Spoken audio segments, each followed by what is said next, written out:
Hi everyone, Hindi साहित्य study पर आप सभी का स्वागत है। तो स्टूडेंट, आज की क्लास बहुत ही खास रहने वाली है क्योंकि आज की क्लास में हम भक्ति काल की जो शगुन धारा है उसके बारे में डिस्कस करेंगे और निर्गुण धारा के कुछ कबीर हैं, रैदास हैं, नामदेव हैं, उनकी कुछ पंक्तियां हैं जो एग्जाम के पॉइंट ऑफ व्यू से काफ़ी इंपॉर्टेंट हैं, उनको भी हम डिस्कस करेंगे। और भक्ति काल का ये टॉपिक भी काफ़ी इंपॉर्टेंट है और एग्जाम में आपकी यहाँ से काफ़ी हेल्प होगी, तो ये वीडियो आपको पूरी देखनी है। तो चलिए हमारी क्लास स्टार्ट करते हैं। शगुन धारा। शगुन धारा शगुन भक्ति उद्भव एवं विकास। आचार्य रामचंद्र शुक्ल के अनुसार श्रद्धा और प्रेम के योग का नाम भक्ति है। ये वाली लाइन काफ़ी इंपॉर्टेंट है, डायरेक्ट ये लाइन देके पूछेगा ये वाली पंक्ति किसकी है। आचार्य हजारी प्रसाद द्विवेदी, आचार्य रामचंद्र शुक्ल, ऐसे ऑप्शन देगा आपको। तो जो श्रद्धा और प्रेम के योग का नाम भक्ति है, ऐसा कौन मानते हैं? रामचंद्र शुक्ल। भक्ति साहित्य में प्रस्थान त्रयी क्या है? उपनिषद, गीता और ब्रह्मसूत्र, इनको डाला गया है। मतलब भक्ति में जो हमारे उपनिषद हैं, गीता है, इसमें हमारे जो दोहे हैं, कविताएं हैं, ये सभी भक्ति में आती हैं, भक्ति की स्टार्टिंग में आते हैं। भागवत पुराण में नवधा भक्ति का उल्लेख किया है। नवधा मीन्स नो भक्ति। भक्ति मीन्स सिर्फ उनका वर्णन करना।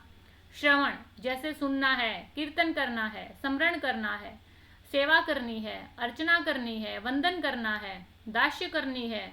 महिष दास्य मीन्स हमें सेवा भक्ति करनी है, सख्य करना, मिलजुल कर रहना है, आत्मनिवेदन, अपने ऊपर अपनी आत्मा का निवेदन करना है या बहुत ही पोलाइट रहना है। ये हमारी नवधा भक्ति हैं जो भागवत पुराण में लिखी गई हैं। वैष्णव धर्म में सर्वप्रथम भागवत धर्म आता है। भागवत धर्म के बाद क्रमशः सात्वत, पंचरात्र तथा नारायणी धर्म का उदय होता है। पांचरात्र में रात्र शब्द का अर्थ ज्ञान है, परम तत्व, मुक्ति, भुक्ति, योग तथा विषय जो सांसारिक है। इन पंचविध ज्ञान वचन को पांचरात्र कहते हैं। वैष्णव भक्ति का उदय दक्षिण भारत में हुआ है। दक्षिण भारत से ही सगुण भक्ति की उत्पत्ति स्वीकार की जाती है। वैष्णव भक्ति का आधार ग्रंथ भागवत महापुराण माना जाता है और वैष्णव भक्ति के आदि आचार्य रामानुजाचार्य हैं। देखिए स्टूडेंट, वैसे तो एग्जाम में यहाँ से क्वेश्चन नहीं आता है, लेकिन फिर भी यहाँ हमें किसी भी चीज़ की उत्पत्ति है, उसका विकास है, उसके मोटा मोटा ओवरव्यू हमें होना चाहिए कि ये कहाँ से लिया गया है। इसलिए हमने ये थोड़ा सा कोटेशन आपके लिए डाला है। अभी वैष्णव भक्ति के जो संप्रदाय हैं, आचार्य हैं, दर्शन है, ये हमें अच्छे से करने हैं। एग्जाम में क्वेश्चन यहाँ से बनेगा और इतनी बार यहाँ से क्वेश्चन आया है कि हम पता नहीं कैसे दर्शन से पूछ लेंगे और इनके जन्म स्थान से पूछते हैं, प्रवर्तक से पूछते हैं और संप्रदाय से पूछते हैं। ये वाला आपको बहुत अच्छे से करना है। श्री संप्रदाय का प्रवर्तक कौन है? रामानुजाचार्य। जन्म इनका 1016वीं सदी में होता है। गुरु इनके यादव प्रकाश हैं। दर्शन इनका है विशिष्ट द्वैतवाद। विशिष्टता मीन्स जिसमें विभिन्नताओं के बावजूद भी ईश्वर एक है। द्वैतवाद जिसमें विशिष्टताएं हैं लेकिन फिर भी ईश्वर इनका एक है। और ये कांचीपुरम में इनका जन्म होता है। ब्रह्म संप्रदाय के प्रवर्तक कौन है?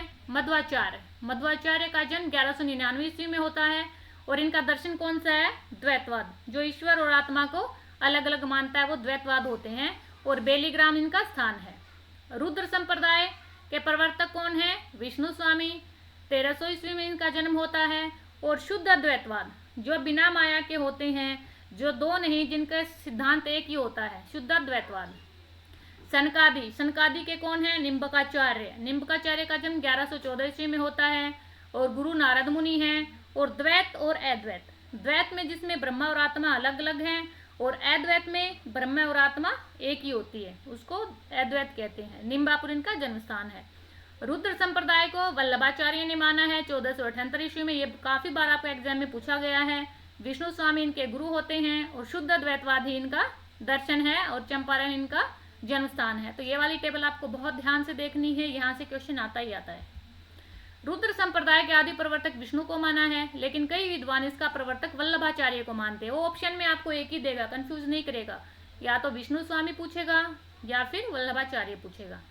दक्षिण भारत के वैष्णव भक्तों को आलवर कहते हैं। इंपॉर्टेंट है, दक्षिण भारत के जो वैष्णव भक्त हैं उनको आलवर कहते हैं। आलवरों में कृष्ण और राम दोनों की आराधना की जाती है। आलवरों का संबंध दक्षिण भारत के केरल प्रांत से था और इनकी संख्या कितनी है? 12 है। 7वें आलवर संत केरल के चेरवंशी राजा कुलशेखर ने पेरुमाल तिरुभावी नामक ग्रंथ से रचना की है। आलवार संतों के लोक प्रचलित क्या है? 4000 पदों को नलियार दिव्य प्रबंधम कहते हैं। ये इंपॉर्टेंट है। आलवार भक्तों की जो रचनाएं हैं उनके 4000 पदों को क्या कहते हैं? नलियार दिव्य प्रबंधम। शीर्षक के 4 भागों में रंगनाथ मुनि या रघुनाथाचार्य ने संकलित किया है। रघुनाथाचार्य या रंगनाथ मुनि को श्री संप्रदाय का प्रथम प्रवर्तक माना जाता है। इनका जन्म 824 ईस्वी में और मृत्यु 924 में होती है। रंगनाथ मुनि ने न्याय तत्व नामक एक दार्शनिक ग्रंथ संस्कृत में लिखा है। आप न्याय तत्व को ध्यान रखेंगे, रंगनाथ की है। श्री संप्रदाय के चतुर्थ आचार्य यमुनाचार्य ने सिद्धित्रय, आगम प्रामाण्य, गीतार्थ संग्रह आदि दार्शनिक ग्रंथों की रचना की है। श्री संप्रदाय में राम को आराध्य माना जाता है और ब्रह्म, रुद्र एवं सनकादिक में कृष्ण को आराध्य स्वीकार किया जाता है। अहिंसावाद और परपत्तिवाद वैष्णव संप्रदाय का वैशिष्ट्य है। परपत्तिवाद जो यथार्थ को स्थान देता है।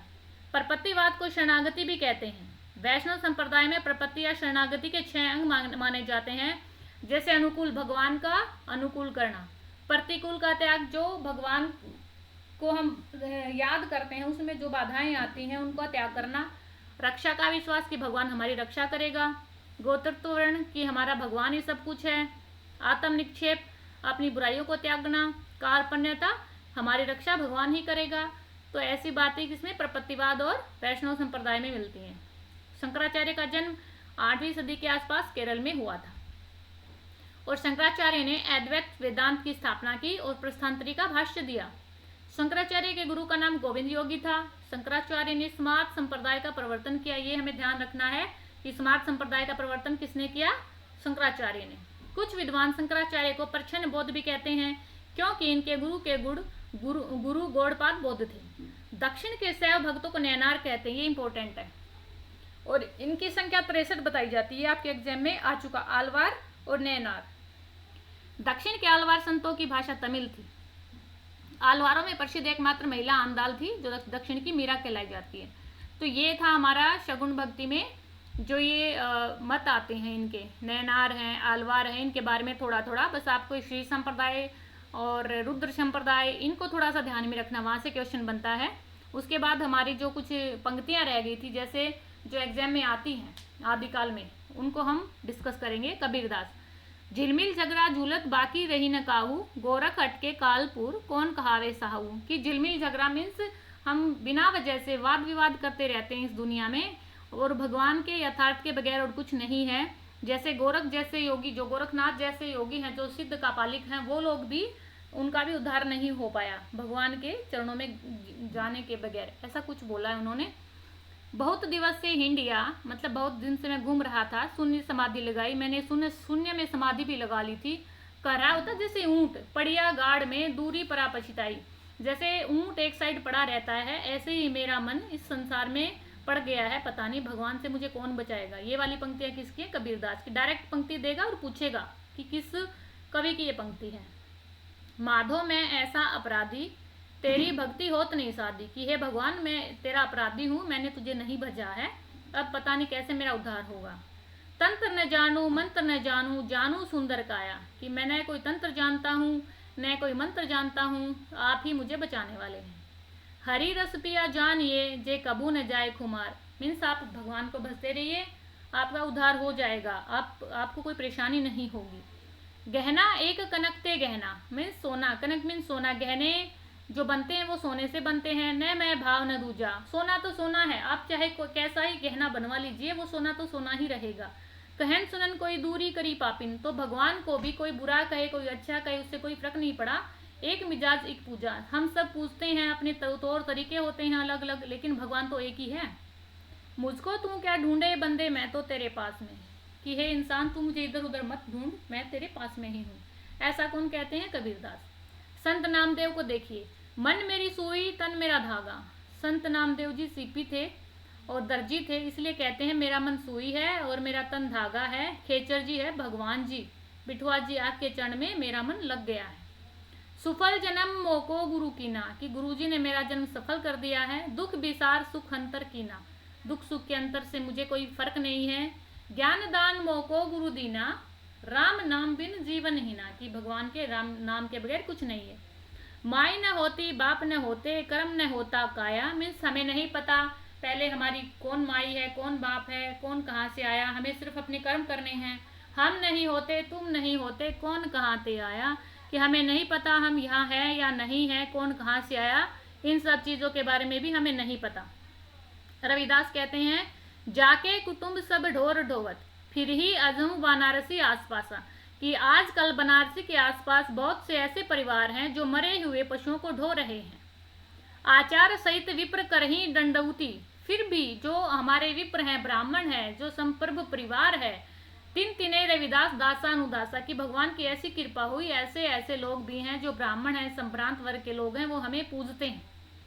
अब कैसे छूटे राम नाम रट लागी, कि हे प्रभु आपकी राम की रट हमें छूटेगी नहीं। प्रभु जी तुम चंदन हम पानी, जाकी अंग अंग वास समानी, कि हे प्रभु आप चंदन के समान हो और हम पानी के समान हैं। जैसे चंदन की खुशबू चारों तरफ फैल जाती है, आप भी वैसे ही सर्वशक्तिमान हो। जब हम होते तब तू नहीं, कि हे प्रभु जब हम होते हैं तब आप नहीं होते, अब तू ही है मैं नाही। मतलब अतल अगम जय लहरी मई उदधी, जल केवल जल माही। मैं जब मेरे अंदर अहंकार था तो आप नहीं थे, अब अहंकार आ गया तो आप नहीं हैं, क्योंकि पानी तो पानी में ही मिल जाना है।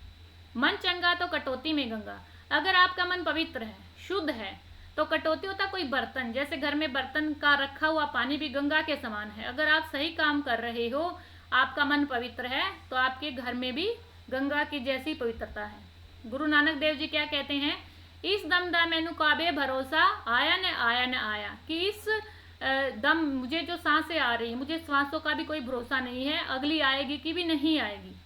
यह संसार रहने दा सपना, ये तो थोड़ी सी देर का सपना है, कहीं देखा कहीं ना ही दिखाया, हमें नहीं पता ये हमें दिखेगा या नहीं दिखेगा, इसलिए इन्होंने भी भगवान को ही माना है। मलुकदास जी कहते हैं, अब तो अजपा जपू मन मेरे, सुर ने असुर टल हुआ जाके, मुनि गंधर्व हैं जाके चेरे, कि हे मेरे मन आप भगवान को ही जपो, चाहे असुर है चाहे सुर है, सभी भगवान के ही आगे झुकते हैं। अजगर करे न चाकरी, अजगर जैसे सांप है ना, वो किसी की नौकरी नहीं करता। पंछी करे न काम, जैसे हमारे बर्ड हैं, पक्षी होते हैं, ये कोई काम नहीं करते, फिर भी भगवान ने इनके लिए कुछ ना कुछ बना रखा है। तो ऐसे ही है जीवात्मा, परमात्मा ने आपके लिए भी हर प्रकार का बंदोबस्त किया हुआ है। सुंदरदास, बोलिए तो तब जब बोलीबे की बुद्धि होए, ना तो मुख मौन गही चुप होए रहिए।